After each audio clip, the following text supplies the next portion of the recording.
Hello! എല്ലാർക്കും സുഖാണല്ലോ? അപ്പൊ ഇന്ന് ഞാന് ഊണിന് ഒരു ചിക്കൻ കറിയാണ് ഉണ്ടാക്കാൻ പോണത്. അപ്പൊ നിങ്ങൾ വിചാരിക്കുന്നുണ്ടാവും, ഓ ചിക്കൻ കറിയാണല്ലോന്ന്. പക്ഷേ ഇതൊരു സ്പെഷ്യൽ ചിക്കൻ കറിയാണ്. ഞാൻ എന്റെ ചെറിയ മോൻ ദേവൂട്ടന് പ്രഗ്നന്റ് ആയിരിക്കുമ്പോഴാണ് ഞാൻ ആദ്യമായിട്ട് ചിക്കൻ കറി കഴിച്ചത് പത്തിരിയുടെ കൂടെ. അപ്പൊ എനിക്ക് ഭയങ്കര ഇഷ്ടായി. പക്ഷെ ആ സമയത്ത് ഇപ്പോ അതെങ്ങനെ ഉണ്ടാക്കാന്ന് അന്വേഷിക്കാനുള്ള മൂഡൊന്നും ഉണ്ടാവില്ലല്ലോ. അപ്പൊ ഞാന് ചിലപ്പോ ചിലർക്കൊക്കെ അറിയണതായിരിക്കും, ഉണ്ടാക്കണതായിരിക്കും. പക്ഷെ ഞാന് ഇപ്പൊ ഈ അടുത്ത കാലത്താണ് അതെങ്ങനെ ഉണ്ടാക്കാന്നുള്ളത് കണ്ടുപിടിച്ചത്. അപ്പൊ സംഗതി നല്ല സൂപ്പർ ടേസ്റ്റ് ആണ്. ഇതിൽ ആ മസാലയാണ് സൂപ്പർ ആയിട്ട് ഉള്ളത്. അപ്പൊ എന്തായാലും നമുക്കിത് എങ്ങനെ ഉണ്ടാക്കുക നോക്കിയാലോ. അപ്പോ ചിക്കൻ ഞാൻ ഇവിടെ കഴുകി വൃത്തിയാക്കി വെച്ചിട്ടുണ്ട്. ഇതിപ്പോ ഒരു 1/2 കിലോ ചിക്കന്റെ അടുത്തുണ്ട്. ഇനി നമുക്ക് ഇതിലേക്ക് വേണ്ട മസാല തയ്യാറാക്കാം. അപ്പൊ അതിനുവേണ്ടി ഞാനിത് ഒരു മിക്സിയുടെ ബൗൾ എടുത്തിട്ടുണ്ട്. അതിലേക്ക് ഒരു 4, 5 വെളുത്തുള്ളി, പിന്നെ ചെറിയ കഷ്ണം ഇഞ്ചി, 2 ഗ്രാമ്പൂ, 3 ഏലക്കായ, പിന്നെ ഇത് ഇത്രയും വലുപ്പത്തിലൊരു പട്ട, പിന്നെ 1/4 ടീസ്പൂൺ നല്ല ജീരകം, പെരുംജീരകമല്ല, പിന്നെ അതൊരു 1/2 ടീസ്പൂൺ മഞ്ഞൾപ്പൊടി, മല്ലിപ്പൊടി 1 സ്പൂൺ മുഴുവനായിട്ട് ഇട്ട് കൊടുക്കുന്നുണ്ട്. പിന്നെ 2 ഉണക്കമുളക്, അത് ഞാനൊരു ഇളം ചൂടുവെള്ളത്തിൽ അങ്ങനെ ഇട്ട് വെച്ചിട്ടുണ്ടായിരുന്നു പെട്ടെന്ന് അരയാൻ വേണ്ടിയിട്ട്. അപ്പൊ ആ വെള്ളത്തോടു കൂടി അങ്ങനെ ഒഴിച്ചു കൊടുക്കുന്നുണ്ട്. പിന്നെ ഒരു 1/2 ടീസ്പൂൺ വിനാഗിരി ഒഴിച്ചു കൊടുക്കുമ്പോൾ കൂടുതൽ ആവാൻ പാടില്ല. കുറച്ച് ഒഴിച്ചു കൊടുത്തിട്ട് നമുക്ക് ഇതെല്ലാം കൂടെ ഒന്ന് നന്നായിട്ട് അരച്ചെടുക്കാം. വേണമെന്നുണ്ടെങ്കിൽ മാത്രം ഒരു ഇത്തിരിയും കൂടി ഒഴിച്ചു കൊടുത്തിട്ട്, അരഞ്ഞിട്ടില്ലെങ്കിൽ ഇത്തിരിയും കൂടി ഒഴിച്ചു കൊടുത്തിട്ട് അരച്ചെടുത്താൽ മതി. അപ്പൊ ഇതാ നന്നായിട്ട് അരച്ചെടുത്തിട്ടുണ്ട്. ഇനി ഇത് വേറൊരു പാത്രത്തിലേക്ക് മാറ്റിയതിന് ശേഷം അതിലേക്ക് ഞാൻ പഴുത്ത ഒരു തക്കാളി ഇട്ട് കൊടുത്തിട്ട് അതും നന്നായിട്ട് അരച്ചെടുക്കുക. വെള്ളം ഒഴിക്കാതെ അരയ്ക്കണേ. അപ്പോൾ തക്കാളി നന്നായിട്ട് അരച്ചെടുത്തിട്ടുണ്ട്. ഇനി ഞാൻ മസാലകൾ അവിടെ ഇരിക്കട്ടെ. ഇനി നമുക്ക് അടുപ്പത്ത് ഒരു മൺചട്ടി വെച്ചിട്ട് വെളിച്ചെണ്ണ ഒഴിച്ചിട്ട് ചൂടായിട്ട് വരുമ്പോൾ ചെറുതായിട്ട് അരിഞ്ഞെടുത്ത സവാള, ഇതൊരു മീഡിയം വലിപ്പത്തിലുള്ള സവാളയാണ്, അത് നന്നായിട്ട് തന്നെ വഴറ്റിയെടുക്കുക.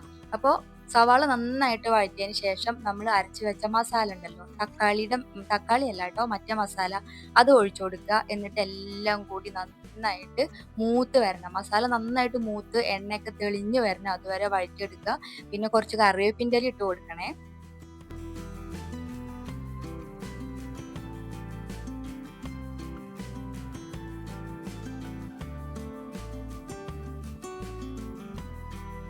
അപ്പൊ മസാലയൊക്കെ ഏതാണ്ട് മൂത്ത് വരുന്ന സമയത്ത് നമ്മൾ അരച്ചു വെച്ച തക്കാളിയുടെ പേസ്റ്റും ചേർത്ത് കൊടുത്തിട്ട് അതും നന്നായിട്ടൊന്ന് ആ പച്ച ചുവയൊക്കെ മാറുന്ന വരെ വഴറ്റിയെടുക്കാം.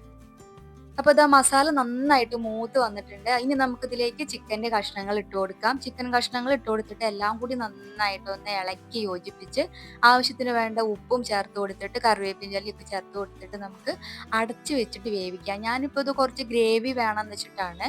അപ്പൊ ചിക്കനിൽ നിന്ന് വെള്ളം ഇറങ്ങും, എന്നാലും ഞാൻ ഈ കുറച്ചും കൂടെ ഒന്ന് വെള്ളം ഒഴിച്ചു കൊടുക്കുന്നുണ്ട്. എന്നിട്ട് നമുക്ക് അടച്ചു വെച്ചിട്ട് ചിക്കൻ ഒന്ന് കുക്ക് ചെയ്തിട്ട് എടുക്കാം. അപ്പൊ ചിക്കൻ അവിടെ ഇരുന്ന് വേവട്ടെ. ഇതിപ്പോ എന്തിന്റെ കൂടെ കഴിക്കാനാന്നറിയോ? ദാ ബ്രെഡ് വാങ്ങി കൊണ്ടുവന്നിട്ടുണ്ട് ഈ ചേട്ടൻ. അപ്പൊ ഞാൻ സത്യം പറയാലോ, ഞങ്ങള് കല്യാണം കഴിഞ്ഞതിന് ശേഷാട്ടോ ഞാൻ ബ്രെഡും ചിക്കൻ കറിയും കൂടി കൂട്ടിയിട്ട് കഴിക്കാൻ തുടങ്ങിയത്. ആദ്യമൊന്നും എനിക്ക് അത്ര ഇഷ്ടം ഉണ്ടായിരുന്നില്ല ആ ഒരു കോമ്പിനേഷൻ. ഇപ്പൊ പിന്നെ ചിക്കൻ വീട്ടിലുള്ള സമയത്ത് ബ്രെഡും വാങ്ങി കൊണ്ടുവരും. കാരണം വൈകിട്ട് 4 മണിക്ക് ചായക്കൊക്കെ ബ്രെഡും ചിക്കൻ കറിയും കൂടിയൊക്കെ കഴിക്കാറുണ്ട്. ഇപ്പൊ പിന്നെ ഇഷ്ടായിട്ടോ, ഞാൻ കഴിക്കും. ആദ്യമൊന്നും എനിക്ക് അത്ര വലിയ താല്പര്യം ഉണ്ടായിരുന്നില്ല. അപ്പൊ നമ്മുടെ ചിക്കൻ ഇവിടെ നന്നായിട്ട് വെന്തിട്ടുണ്ട്. അപ്പൊ നമുക്കിനി ഞാൻ 2 ഉണക്കമുളകല്ലേ ഇതിലേക്ക് ചേർത്തിട്ടുള്ളൂ. അപ്പൊ ഞാനിപ്പോ വാങ്ങിക്കൊണ്ടുവന്നതാണത്. അതുകൊണ്ട് തന്നെ വലിയ എരിവില്ല. അപ്പൊ ഞാൻ ഒരു ഇത്തിരിയും കൂടി മുളക് പൊടി ആഡ് ചെയ്ത് കൊടുക്കണുണ്ട്. അപ്പൊ ഈ സമയത്ത് നിങ്ങൾക്ക് മുളക് പൊടിയോ മല്ലിപ്പൊടിയോ എന്തെങ്കിലും ആഡ് ചെയ്യണമെങ്കിൽ ഈ സമയത്ത് ആഡ് ചെയ്ത് കൊടുക്കാം. ഉപ്പൊക്കെ കറക്റ്റ് ആണോ എന്നൊക്കെ നോക്കിയിട്ട് ഞാൻ ഒന്നും കൂടി ഒന്ന് കുറുക്കി എടുക്കുന്നുണ്ട്. എന്നിട്ട് നമുക്ക് തീ ഓഫ് ചെയ്യാം. കറിവേപ്പിൻ്റെ ഇല വേണമെങ്കിൽ അതും കൂടി ചേർത്ത് കൊടുക്കാം.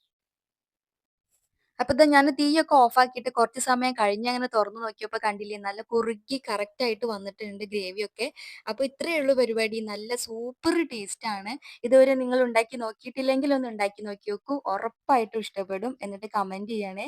അപ്പൊ ദാ വിശാട്ടനും കണ്ണനൊക്കെ ബ്രെഡും ചിക്കൻ കറിയൊക്കെ കഴിക്കാൻ വേണ്ടി അവിടെ റെഡി ആയിട്ട് ഇരിക്കുന്നുണ്ട്. ഞാനും പോയിട്ട് കഴിക്കട്ടെ. അപ്പോൾ വീഡിയോ ഇഷ്ടമായെങ്കിൽ നിങ്ങൾ ലൈക്ക് ചെയ്യാനും ഷെയർ ചെയ്യാനും സബ്സ്ക്രൈബ് ചെയ്ത് സപ്പോർട്ട് ചെയ്യാനും ഒന്നും മറക്കരുത്. അപ്പൊ നമുക്ക് അടുത്ത വീഡിയോയിൽ കാണാം. ടാറ്റാ, ബൈ.